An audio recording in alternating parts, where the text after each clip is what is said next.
প্রিয় শিক্ষার্থীরা, আমি রুমানা জাহান, সহযোগী অধ্যাপক, রাষ্ট্রবিজ্ঞান বিভাগ, নারায়ণগঞ্জ সরকারি মহিলা কলেজ। তোমাদের আজকে অনলাইন ক্লাসে স্বাগত জানাচ্ছি। তোমরা আমার শুভেচ্ছা নিও। আশা করি গৃহবন্দী থেকেও সুস্থ শরীরে পরিবারের সবাইকে নিয়ে এবারে ঈদটা তোমাদের ভালোই কেটেছে। ঈদের পরে লেখাপড়াতে ফিরে এসেছো, সেটাও আশা করছি। আমাদের অনলাইন ক্লাসগুলো চলছে। আজকে এই পর্যায়ে আমাদের যে ক্লাসটি রাষ্ট্রবিজ্ঞান বিভাগের অনার্স দ্বিতীয় বর্ষের শিক্ষার্থীদের জন্য। তোমরা যারা আমার গত ক্লাসটি করেছিলে বা দেখেছিলে, তাদের নিশ্চয়ই মনে আছে সেই ক্লাসটি ছিল শিল্প জাতীয়করণ বিষয়, এবং আমরা আজকে আলোচনা করব শিল্প বিরাষ্ট্রীয়করণ নিয়ে। এই শিল্প বিরাষ্ট্রীয়করণ কিন্তু শিল্প জাতীয়করণেরই বিপরীত ব্যবস্থা। আমরা সেই শিল্প বিরাষ্ট্রীয়করণ পড়তে গিয়ে কি কি পড়ব দেখো। শিল্প বিরাষ্ট্রীয়করণের সংজ্ঞা, শিল্প বিরাষ্ট্রীয়করণের উদ্দেশ্য, বাংলাদেশের শিল্প বিরাষ্ট্রীয়করণের প্রেক্ষাপট এবং নীতিমালা, বাংলাদেশের শিল্প বিরাষ্ট্রীয়করণের সুবিধা এবং অসুবিধাসমূহ। চলো তাহলে আমরা ক্লাসে চলে যাই। প্রথমে আমরা দেখব বিরাষ্ট্রীয়করণ বা ডিন্যাশনালাইজেশন বলতে কি বোঝায়। আমরা আগেই বলেছি যে ডিন্যাশনালাইজেশন বা বিরাষ্ট্রীয়করণ হচ্ছে জাতীয়করণ নীতির বিপরীত ব্যবস্থা। জাতীয়করণ নীতিতে কি করা হয়? জাতীয়করণ বা রাষ্ট্রায়ত্তকরণ মানে হচ্ছে বেসরকারি খাত থেকে শিল্প প্রতিষ্ঠানকে সরকারি খাতে বা রাষ্ট্রায়ত্ত খাতে নিয়ে আসা, আর এরই বিপরীত ব্যবস্থা হচ্ছে বিরাষ্ট্রীয়করণ। দেখো, আমরা সংজ্ঞাটা এইভাবে দিতে পারি: সুনির্দিষ্ট অর্থনৈতিক পরিকল্পনার অংশ হিসেবে রাষ্ট্রীয় মালিকানার ব্যবসা প্রতিষ্ঠান ও শিল্পসমূহ বেসরকারি মালিকানায় হস্তান্তরের নীতিকে বিরাষ্ট্রীয়করণ বলা হয়। বিরাষ্ট্রীয়করণ দুভাবে হতে পারে। প্রথমত, রাষ্ট্রায়ত্ত শিল্পসমূহ টেন্ডার বা দরপত্রের মাধ্যমে বেসরকারি মালিকানায় বিক্রির মাধ্যমে, অথবা দ্বিতীয়ত সরাসরি বা শেয়ার বাজারের মাধ্যমে রাষ্ট্রায়ত্ত প্রতিষ্ঠানের শেয়ার বিক্রির মাধ্যমে। এই দুইভাবে বিরাষ্ট্রীয়করণ হতে পারে। বিরাষ্ট্রীয়করণের উদ্দেশ্য কি? বিরাষ্ট্রীয়করণের প্রধান উদ্দেশ্য সুদক্ষ ব্যবস্থাপনা প্রতিষ্ঠা, দুর্নীতি নিরসন, বিদেশি বিনিয়োগ আকৃষ্টকরণ, জাতীয় সম্পদের সুষ্ঠু ব্যবহার নিশ্চিতকরণ ইত্যাদি, এবং আরো অনেক কিছু। মূল কথা হচ্ছে, আমরা শিল্প রাষ্ট্রায়ত্ত করার ক্ষেত্রে যে সমস্যাগুলো দেখেছি, সেই সমস্যাগুলো সমাধানের উদ্দেশ্যেই বিরাষ্ট্রীয়করণ করা হয়। অর্থাৎ রাষ্ট্রায়ত্ত শিল্প খাতের যে সমস্যাগুলো, যে প্রতিকূলতাগুলো, সেই প্রতিকূলতাগুলোকে দূর করার জন্যই বিরাষ্ট্রীয়করণ এবং দ্রুত শিল্পায়নের উদ্দেশ্যে বিরাষ্ট্রীয়করণ করা হয়। আমরা এখন দেখব বাংলাদেশের শিল্প বিরাষ্ট্রীয়করণের প্রেক্ষাপট এবং নীতিমালা কি। গত ক্লাসের কথা তোমাদের নিশ্চয়ই মনে আছে যে সেখানে আমরা পড়েছিলাম বা আলোচনা করেছিলাম যে শিল্প জাতীয়করণ নীতি গৃহীত হয়েছিল একদম স্বাধীন বাংলাদেশের শুরুতেই। তখন সদ্য স্বাধীন বাংলাদেশের অর্থনৈতিক পুনর্গঠনের স্বার্থে কিন্তু শিল্প জাতীয়করণের নীতি গৃহীত ছিল, এবং ৭২ সালেই সেই নীতিমালা গৃহীত হয়েছিল, এবং ৭৩ সালে যে প্রথম শিল্প নীতি গৃহীত হয়েছিল তাতে আমরা এই সিদ্ধান্তেরই, এই জাতীয়করণ নীতির সিদ্ধান্তেরই চাপ দেখতে পেয়েছিলাম।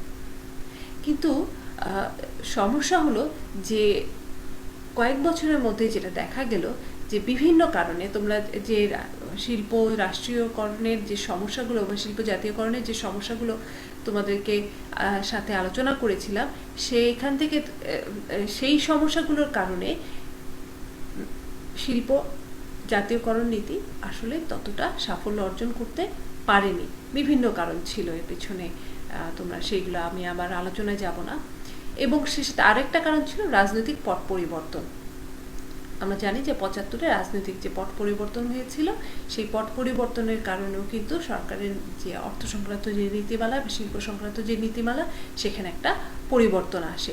তাহলে আমরা দেখছি যে শিল্প বিরাষ্ট্রীয়করণের ক্ষেত্রে যে বিরাষ্ট্রীয়করণের যে নীতি বাংলাদেশে গৃহীত হয় অল্প কয়েক বছরের মধ্যেই, সেটার প্রেক্ষাপটটা ছিল এরকম। প্রথমত, তৎকালীন বেশ কিছু রাষ্ট্রায়ত্ত শিল্প খাত লোকসানি খাতে পরিণত হয়েছিল। দ্বিতীয়ত, শিল্প ব্যবস্থাপনায় নেতিবাচক রাজনৈতিক প্রভাব পড়তে থাকে।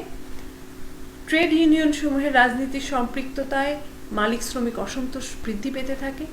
দেশি বিদেশি বিনিয়োগের অপ্রতুলতা পরিলক্ষিত হয় এবং সেই সাথে সর্বশেষে রাজনৈতিক পট পরিবর্তন রয়েছে। ৭৫-এ যে রাজনৈতিক পট পরিবর্তন হয়েছিল সেটা সম্পর্কে তোমরা সবাই অবগত। এবং এইখানে একটা জিনিস, যে আমরা যখন রাজনৈতিক অর্থনীতি আমাদের এই বিষয়টা যখন শুরু করেছিলাম, ক্লাসে তোমাদের সাথে আলোচনা করেছিলাম যে কিভাবে রাজনীতি অর্থনীতিকে নিয়ন্ত্রণ করে, কিভাবে অর্থনীতি রাজনীতিকে নিয়ন্ত্রণ করে। এইখানে দেখো রাজনীতি কিভাবে অর্থনীতিকে নিয়ন্ত্রণ করছে। এখানে যখন ৭৫-এ রাজনৈতিক পট পরিবর্তন হয়, সরকারের বদল হয়, তখন কিন্তু তাদের অর্থনৈতিক নীতিমালাতেও পরিবর্তন আসে, শিল্প নীতিমালাতেও পরিবর্তন আসে। কারণ রাজনীতি আর অর্থনীতি আসলে খুব ঘনিষ্ঠভাবে সম্পর্কিত। এবার এসে আমরা দেখি যে বাংলাদেশে যে বিরাষ্ট্রীয়করণের নীতিমালা গৃহীত হয়েছিল সেটা কিরকম ছিল। প্রথমেই দেখো, ১৯৭৫ সালে শিল্পনীতিতে বিরাষ্ট্রীয়করণের উপরে গুরুত্ব দেওয়া হয়। মানে ৭২-৭৩ সালে যে প্রথম শিল্পনীতি হয়েছিল, তারপরে ৭৫ সালে গিয়ে সেখানে দেখা গেল যে আস্তে আস্তে শিল্পনীতিতে বিরাষ্ট্রীয়করণের উপরে গুরুত্ব দেওয়া হয় এবং এই নীতিকে বাস্তবায়িত করতে পুঁজি প্রত্যাহার বোর্ড গঠন করা হয়। পুঁজি প্রত্যাহার বোর্ড মানে রাষ্ট্রায়ত্ত যে শিল্প প্রতিষ্ঠানগুলো, সেখানে যে রাষ্ট্রের যে সরকারি পুঁজিটা ছিল সেই পুঁজিটা প্রত্যাহার করার জন্য একটি বোর্ড গঠন করা হয় এবং এই বোর্ডের মাধ্যমে ২৫৫টি রাষ্ট্রায়ত্ত প্রতিষ্ঠানের পুঁজি প্রত্যাহার করা হয় এবং সেগুলো ক্রমান্বয়ে বেসরকারি মালিকানায় চলে যায়। ১৯৮২ সালে একটা বড় ধরনের পরিবর্তন আসে শিল্পনীতিতে এবং ১৯৮২ সালের যে শিল্পনীতি, সেখানে শিল্প প্রসারে বেসরকারি খাতকে উৎসাহিত করা হয়। অর্থাৎ এখানে শিল্পনীতিতে যে বেসরকারি খাতকে অধিকতর সুযোগ সুবিধা দেওয়া হতে থাকে এবং বেসরকারি খাতকে বেশি উৎসাহিত করা হয় এবং শিল্প খাতটাকে মোটামুটি ৩টা ভাগে ভাগ করা হয়। একটা সংরক্ষিত খাত, এই সংরক্ষিত খাতে কিছু শিল্পকে রাষ্ট্রায়ত্ত খাতে রেখে দেওয়া হয়। একটা যৌথ খাত থাকে বা একটা সহগামী খাত থাকে, যেখানে শিল্প প্রতিষ্ঠানগুলোর মধ্যে যেগুলো বেসরকারি এবং সরকারি দুই রকমের মালিকানা যৌথভাবে কাজ করে, সেই শিল্পগুলো এই খাতে থাকে। আর বাকি যা শিল্প, সেই সমস্ত শিল্প প্রতিষ্ঠানগুলোকে কিন্তু বেসরকারি উদ্যোগে ছেড়ে দেওয়া হয়। তাহলে এখানে একটা বড় ধরনের পরিবর্তন আসে। মূলত ১৯৮২ সালেই কিন্তু শিল্প বিরাষ্ট্রীয়করণের নীতিমালা গৃহীত হয়। এরপরে বেসরকারি পুঁজি বিনিয়োগের সীমা ক্রমান্বয়ে বর্ধিত করা হয়। অর্থাৎ বেসরকারি, তোমাদের মনে আছে হয়তো যে ৭৩ সালের যেই শিল্প নীতিমালা, সেখানে বলা হয়েছিল যে ২৫ লক্ষ টাকার বেশি যে সমস্ত শিল্পে পুঁজি লাগে সেখানে সেই শিল্পগুলো রাষ্ট্রায়ত্ত খাতে নিয়ে আসা হবে। কিন্তু এই ব্যারিয়ারটা বা এই সীমাটা আস্তে আস্তে বর্ধিত করা হয় এবং এই বর্ধিত করে সেটা বেসরকারি পুঁজি বিনিয়োগের সীমাটা আস্তে আস্তে বৃদ্ধি করা হয়। ৭৬ থেকে ৮৩ সাল, এই সময় বিভিন্ন হারে ক্ষুদ্র এবং কুটির শিল্পগুলো বিরাষ্ট্রীয়করণ করা হয়। ১৯৮৯ সালে এখানে দেখো, এই যে বিরাষ্ট্রীয়করণ নীতিমালা ১৯৮২ সাল থেকে আমাদের এখানে গৃহীত হয়, বাংলাদেশে গৃহীত হয়, এই কার্যক্রমকে বাস্তবায়িত করার জন্য কিছু প্রাতিষ্ঠানিক উদ্যোগ নেওয়া হয়। সরকার ১৯৮৯ সালে বিনিয়োগ বোর্ড গঠন করে। এই বিনিয়োগ বোর্ড কেন গঠন করা হয়েছিল? দেশি বিদেশি বিনিয়োগকে উৎসাহিত করার জন্য। এবং ১৯৯৩ সালে রাষ্ট্রায়ত্ত যে সমস্ত লোকসানি প্রতিষ্ঠান ছিল সেগুলো বেসরকারি খাতে ছেড়ে দেওয়ার জন্য প্রাইভেটাইজেশন বোর্ড গঠন করা হয়। মনে রাখো যে প্রাইভেটাইজেশন বোর্ড, এই বোর্ড কিন্তু কাঙ্ক্ষিত এই বোর্ড ২০০০ সালে আবার সেটিকে প্রাইভেটাইজেশন কমিশনে রূপান্তর করা হয়।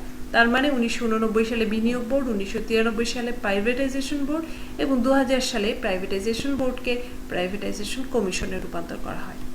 কিন্তু এই বিনিয়োগ বোর্ড এবং প্রাইভেটাইজেশন কমিশন শিল্প বিরাষ্ট্রীয়করণের যে কাজ, সেই কাজ বাস্তবায়নে খুব বেশি সাফল্য অর্জন করতে পারেনি। ফলে 2016 সালে, সাম্প্রতিক, একেবারেই মোটামুটি সাম্প্রতিক 2016 সালে বিনিয়োগ বোর্ড এবং প্রাইভেটাইজেশন কমিশনকে একীভূত করে বাংলাদেশ বিনিয়োগ উন্নয়ন কর্তৃপক্ষ গঠন করা হয়, ইংরেজিতে যেটাকে বলা হয় বিডা, সংক্ষেপে যেটা হয় বিডা, এবং এর পূর্ণরূপ হচ্ছে বাংলাদেশ ইনভেস্টমেন্ট ডেভেলপমেন্ট অথরিটি। এটা তোমরা মনে রেখো, বিডা এর পূর্ণরূপটা মনে রেখো, এবং তোমাদের অনেক সময় এটা অতি সংক্ষিপ্ত প্রশ্ন হিসাবে, অনেক সময় সংক্ষিপ্ত প্রশ্ন হিসেবেও আসে। তোমরা ইংরেজিটা শুদ্ধভাবে লিখবে, পূর্ণরূপটা শুদ্ধভাবে লিখবে এবং এটা কি সেটা তোমরা সুন্দরভাবে ব্যাখ্যা করবে। সবশেষে বেসরকারি খাতের স্বার্থানুকূল শিল্পনীতি প্রণয়ন করা হয় এবং বেসরকারি শিল্প খাতকে বিভিন্ন সুবিধা প্রদান করা হতে থাকে। অর্থাৎ 2000 সালের পর থেকে যে সমস্ত শিল্পনীতিগুলো গৃহীত হয়, সেখানে কিন্তু বেসরকারি খাতের স্বার্থের পক্ষে বা স্বার্থের অনুকূল করেই শিল্পনীতি প্রণয়ন করা হয়। অর্থাৎ বেসরকারি করণকে উৎসাহিত করা হয় এবং বেসরকারি শিল্প খাতকে বিভিন্ন সুযোগ সুবিধা প্রদান করা হতে থাকে। হ্যাঁ, এই সুযোগ সুবিধাগুলো কি ধরনের সুযোগ সুবিধা? এই সুযোগ সুবিধা যেমন ধরো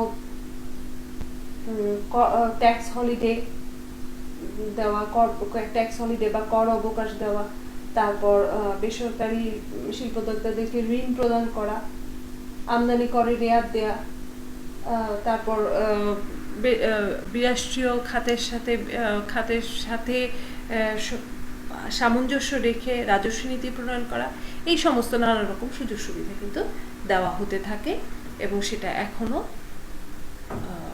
প্রচলিত রয়েছে। এখন আমরা দেখব এই যে বাংলাদেশের শিল্প বিরাষ্ট্রীয়করণ করা হয়েছিল, এই বা করা হচ্ছে, চলছে, সেটার সুবিধাগুলো কি কি। তোমরা যারা গত ক্লাসটা করেছো তাদের জন্য এই ক্লাসটা আসলে খুব সহজ, কারণ শিল্প বিরাষ্ট্রীয়করণের সুবিধা বলতে গেলে আসলে শিল্প জাতীয়করণের যে অসুবিধাগুলো সেগুলোই চলে আসবে। যারা শিল্প জাতীয়করণের অসুবিধাগুলো বুঝতে পেরেছিলে তাদের পক্ষে এখন শিল্প বিরাষ্ট্রীয়করণের সুবিধাগুলো বোঝাটা খুব সহজ হয়ে যাবে। প্রথমেই যেটা এসছে যে বাংলাদেশে শিল্প জাতীয়করণ নীতির কাঙ্ক্ষিত সাফল্য অর্জিত না হয়, এটা ছিল একটা প্রধান কারণ, বা এটা ছিল একটা বিরাষ্ট্রীয়করণে হওয়ার একটা প্রধান কারণ। অর্থাৎ শিল্প জাতীয়করণের যে উদ্যোগ নেওয়া হয়েছিল, সেই উদ্যোগে কিন্তু দেখা গেছে যে দুর্নীতির রাজনৈতিক প্রভাব, তারপর উদ্যোক্তার অভাব, এমনি নানা কারণে, শ্রমিক অসন্তোষ, এই সমস্ত নানা কারণে কিন্তু কাঙ্ক্ষিত সাফল্য অর্জিত হয়নি এবং অনেকগুলো শিল্প প্রতিষ্ঠানে কিন্তু লোকসানি খাতে পরিণত হয়েছিল এবং অনেক শিল্প আবার রুগ্ন শিল্পে পরিণত হয়েছিল। ফলে কাঙ্ক্ষিত সাফল্য কিন্তু আমাদের অর্জিত হয়নি। তারপরে শিল্প বিরাষ্ট্রীয়করণের আরেকটি কারণ হলো দক্ষ ব্যবস্থাপনা অর্জন করা। আমরা যখন শিল্প জাতীয়করণের সমস্যাগুলো দেখেছি, সেখানে দেখেছি যে শিল্প রাষ্ট্রায়ত্ত খাতে যখন দেওয়া হচ্ছে, তখন সেখানে যারা শিল্প পরিচালনার দায়িত্বে থাকছেন তারা কিন্তু দক্ষ ব্যবস্থাপক ছিলেন না, শিল্প ব্যবস্থাপক ছিলেন না। তো এই শিল্প ব্যবস্থাপনার যে অভিজ্ঞতা, যে দক্ষতা, এটা না থাকার কারণেও কিন্তু শিল্প খাতগুলো লোকসানের দিকে যাচ্ছিল এবং শিল্প বিরাষ্ট্রীয়করণ এইখানে দক্ষ ব্যবস্থাপনা প্রতিষ্ঠিত করে শিল্পায়নের গতিকে বৃদ্ধি করতে পারে। সরকারি সুযোগ সুবিধার উপর অতিরিক্ত নির্ভরতা হ্রাস, অর্থাৎ শিল্প বিরাষ্ট্রীয়করণ করা হলে বেসরকারি খাতে যখন শিল্পগুলো চলে যায়, তখন সরকারি নানান সুযোগ সুবিধার উপরে রাষ্ট্রায়ত্ত খাতের যে অতিরিক্ত নির্ভরতা, সেটা কিন্তু আর থাকে না বা অনেকাংশেই হ্রাস পায়। এর ফলে সরকারের উপরে যে আর্থিক চাপ, অতিরিক্ত আর্থিক চাপ, এটা হ্রাস হয়। অধিকতর মুনাফা এবং উৎপাদন বৃদ্ধি। আমরা বলেছিলাম যে শিল্প রাষ্ট্রায়ত্তকরণের প্রধান উদ্দেশ্য হচ্ছে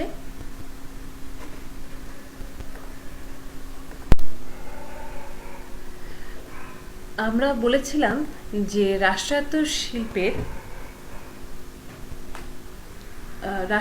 শিল্পের মূল উদ্দেশ্য কিন্তু থাকে মুনাফা অর্জন, জনস্বার্থ।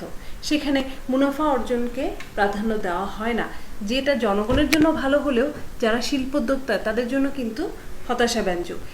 এই কারণে বিরাষ্ট্রীয় এবং সে কারণে তারা কিন্তু শিল্প রাষ্ট্রায়ত্তকরণ নীতি গৃহীত হলে শিল্পোদ্যোক্তারা নিরুৎসাহিত হন এবং তাদের সেই উৎসাহের অভাবে ছাপটা পড়ে শিল্পোৎপাদনেও, এবং শিল্পোৎপাদন তখন হ্রাস পায়।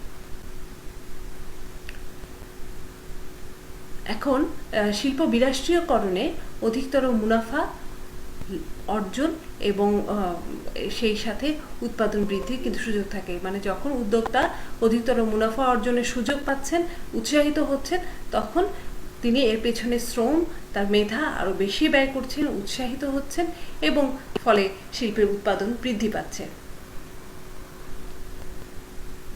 প্রতিযোগিতা বৃদ্ধি। শিল্প বিরাষ্ট্রীয়করণে প্রতিযোগিতা বৃদ্ধি পায় এবং প্রতিযোগিতা বৃদ্ধি পেলে দেখা যায় যে পণ্য মূল্য হ্রাস, বিভিন্ন প্রতিষ্ঠান থাকে, শিল্প প্রতিষ্ঠান পাশাপাশি শিল্প প্রতিষ্ঠানগুলো তাদের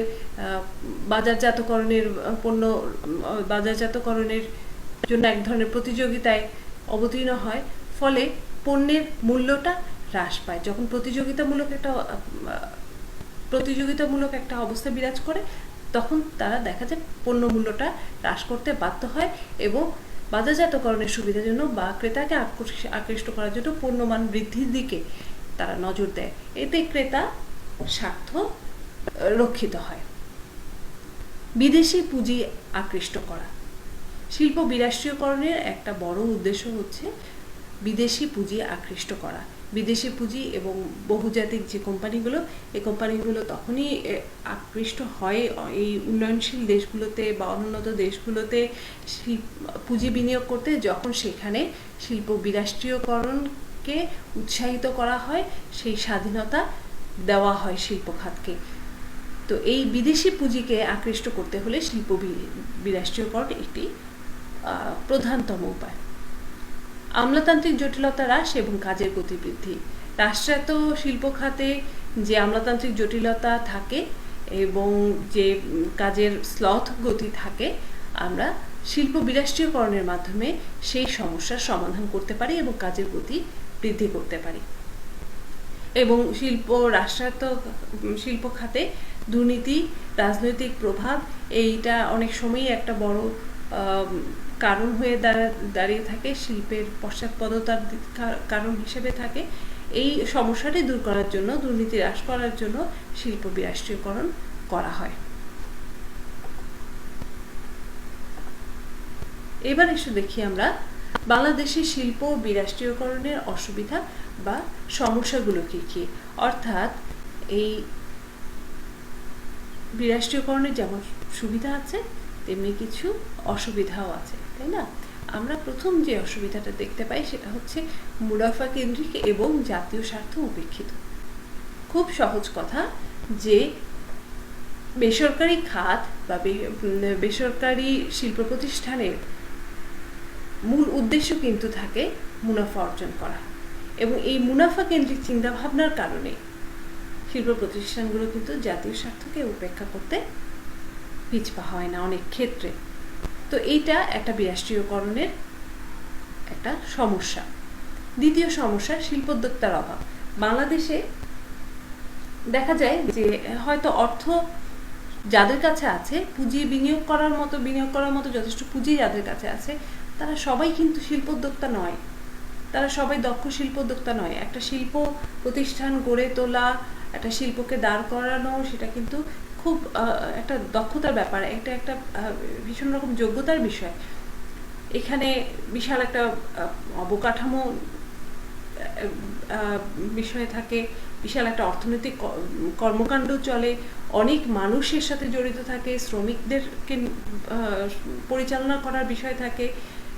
এই সমস্ত বিষয়গুলোর জন্য কিন্তু প্রচুর অভিজ্ঞতা দরকার হয়, প্রচুর দক্ষতা দরকার হয়।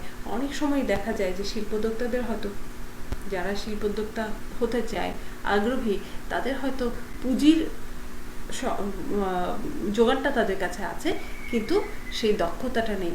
এবং সেক্ষেত্রে কিন্তু তাদের হাতে যখন শিল্প বিরাষ্ট্রীয়করণ হয়, তাদের হাতে যখন শিল্প গেলে আসলে শিল্পের ক্ষতি হয় এবং শিল্প লোকসানি খাতে পরিণত হয়।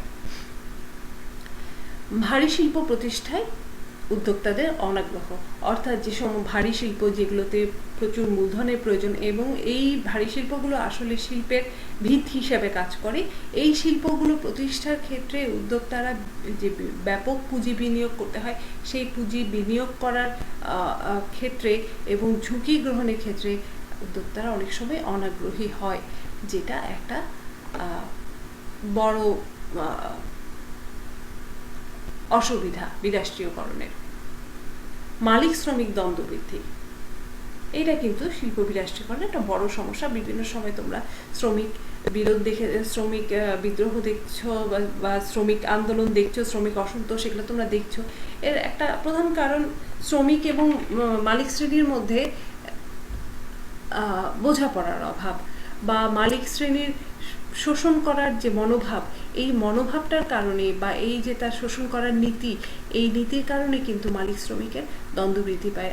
তোমরা জানো যে একটা শিল্প প্রতিষ্ঠানের উন্নতির জন্য বা একটা শিল্প উৎপাদন বৃদ্ধির জন্য, তার মান বৃদ্ধির জন্য পেছনে কিন্তু মূল ভূমিকা পালন করে শ্রমিকরা। কিন্তু তারা যখন সেই মুনাফার অংশীদার না হয়, যখন তারা তাদের লাভের অংশীদার না হয়, তখন কিন্তু তাদের মধ্যে নানান রকম অসন্তোষ তৈরি হয়। তাদের যখন মজুরি বৃদ্ধি না হয়, সুযোগ সুবিধা বৃদ্ধি না হয় এবং সমস্ত সুযোগ সুবিধা, তারপর আর্থিক সুবিধাটা মালিক শ্রেণীর হাতে চলে কুক্ষিগত হয়, তখন মালিক শ্রমিক দ্বন্দ্ব বৃদ্ধি পায় এবং আলটিমেটলি যেটা হয়, এটা হচ্ছে শিল্প উৎপাদন হ্রাস পায়। তৃতীয়ত যে সমস্যা, সেটা হচ্ছে বিরাষ্ট্রীয় খাতে, শিল্প খাতে বেকার উৎসাহিত করলে বেকার সমস্যা বৃদ্ধি পায়। কারণ যেহেতু এটা মুনাফা কেন্দ্রিক, সেহেতু স্বভাবতই লক্ষ্য থাকে কিভাবে উৎপাদন খরচ কমানো যায়, কিভাবে কম শ্রমিক দিয়ে বেশি কাজ করানো যায়, কিভাবে কম মজুরি দিয়ে বেশি কাজ করানো যায়। ফলে হয় কি, যে শ্রমিকের সংখ্যা কমানো, শ্রমিক কর্মচারীর সংখ্যা কমিয়ে তারপর শিল্প প্রতিষ্ঠানের লাভের পরিমাণ বাড়ানোর চেষ্টা প্রতিনিয়তই হতে থাকে। এই কারণে বেকার সমস্যা বৃদ্ধি পেতে থাকে। আরেকটি সমস্যা হচ্ছে পরিকল্পিত শিল্পোন্নয়ন ব্যাহত। আমরা বলেছিলাম শিল্প জাতীয়করণ কিন্তু একটি সুনির্দিষ্ট পরিকল্পনার অধীনে হয়ে থাকে, অর্থাৎ কী ধরনের শিল্প রাষ্ট্রের জনগণের জন্য জরুরি, কোন ধরনের শিল্প খাতকে উন্নত করবে, কোন ধরনের শিল্প বা কী ধরনের শ্রমঘন শিল্প হলে বা শ্রমিকদের কী ধরনের সুযোগ সুবিধা দিলে এই যে শ্রমিক মালিক দ্বন্দ্ব হবে না এবং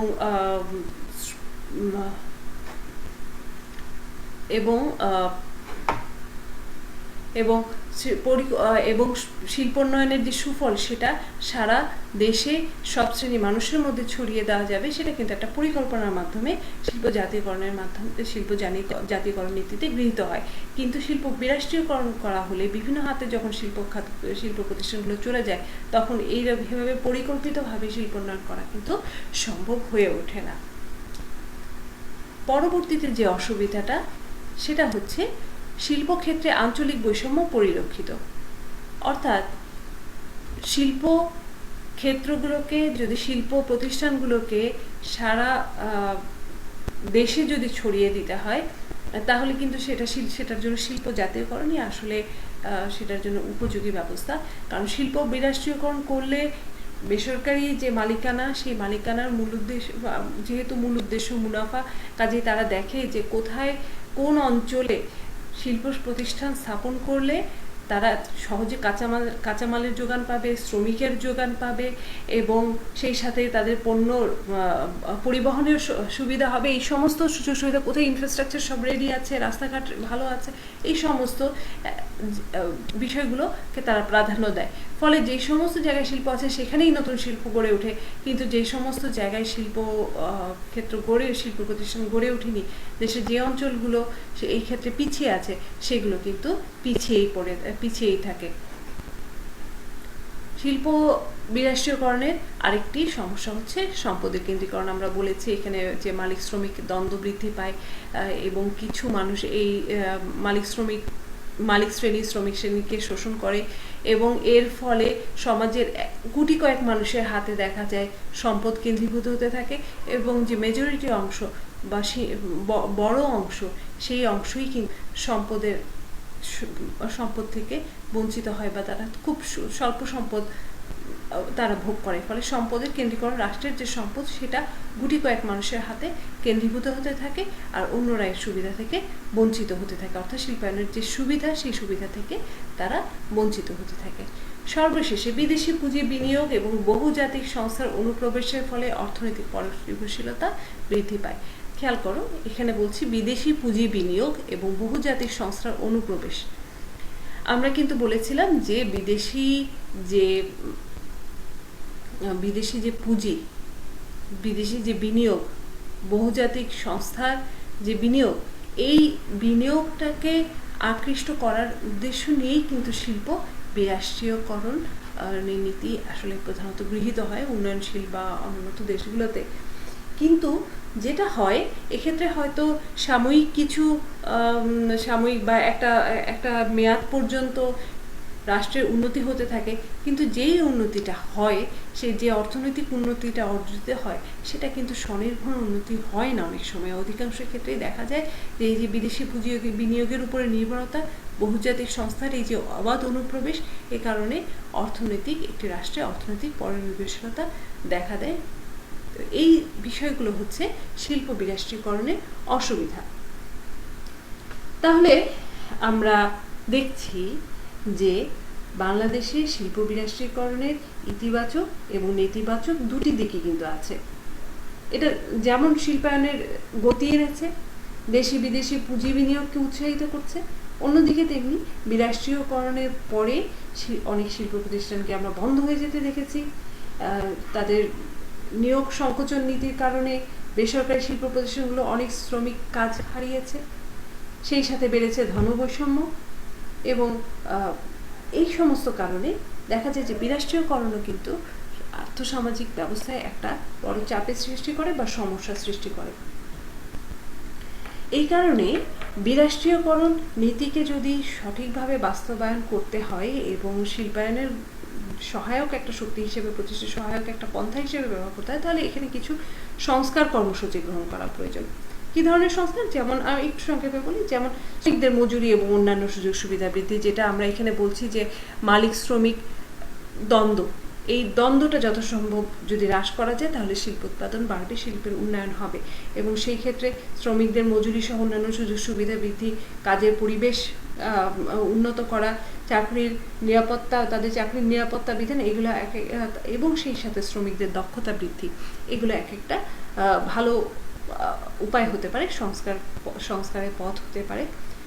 এবং রাষ্ট্রায়ত্ত শ্রমিক কর্মচারীদের আত্মীকর, অর্থাৎ যে সমস্ত প্রতিষ্ঠানগুলো কে বেসরকারি খাতে ছেড়ে দেওয়া হচ্ছে, সেই সমস্ত প্রতিষ্ঠানগুলো যাতে সেই সমস্ত প্রতিষ্ঠানের যে সমস্ত শ্রমিকরা ছিল, সেই সমস্ত শ্রমিকরা যাতে কাজ না হারায়, বেসরকারীকরণ হওয়ার পরেও যেন তাদেরকে কাজে রাখা হয়, এই জিনিসটা খেয়াল রাখতে হবে। এবং সেই সাথে এই যে বাংলাদেশে বিরাষ্ট্রীয়করণকে এগিয়ে নিয়ে যাওয়ার জন্য, শিল্প বিরাষ্ট্রীয়করণকে এগিয়ে নিয়ে যাওয়ার জন্য যে বিডা গঠিত হয়েছে, অর্থাৎ বাংলাদেশ ইনভেস্টমেন্ট ডেভেলপমেন্ট অথরিটি গঠিত হয়েছে, সেই সংস্থাটি যদি দুর্নীতিমুক্ত হয়ে স্বাধীনভাবে সময়োপযোগী ভূমিকা রাখতে পারে, তাহলে বিরাষ্ট্রীয়করণের সুফল ভোগ করা সম্ভব এবং এর সমস্যাগুলো যথাসম্ভব মিনিমাইজ করে দেওয়া বা কমিয়ে আনা সম্ভব হবে। আশা করি তোমরা বুঝতে পেরেছো। তোমরা এখান থেকে তোমাদের প্রশ্ন আসতে পারে যে বিরাষ্ট্রীয়করণ, শিল্পে বিরাষ্ট্রীয়করণ বলতে কি বুঝো, বাংলাদেশে বিরাষ্ট্রীয়করণের সুবিধা অসুবিধাগুলো কি, বা বাংলাদেশের শিল্প বিরাষ্ট্রীয়করণের প্রেক্ষাপটটা কীরকম ছিল বা নীতিমালাটা কেমন ছিল। তো বড় প্রশ্নও আসতে পারে, সংক্ষিপ্ত প্রশ্নও আসতে পারে। যদি তোমরা বিষয়টা বুঝতে পারো, দুটি বিষয় যদি তোমরা বুঝতে পারো, শিল্প জাতীয়করণ এবং বিরাষ্ট্রীয়করণ, আমার মনে হয় সেটা লেখা তোমাদের নিজের ভাষায় কোনো সমস্যা হবে না। তোমরা এই ভিডিওটি দেখো, তারপরে বই পড়ো এবং নিজের মতো করে একটু নোট করে ফেলো। তোমরা ভালো থেকো, সুস্থ থেকো। আবার পরবর্তী ক্লাসে তোমাদের সবার সাথে দেখা হবে। ততক্ষণ পর্যন্ত আল্লাহ হাফেজ।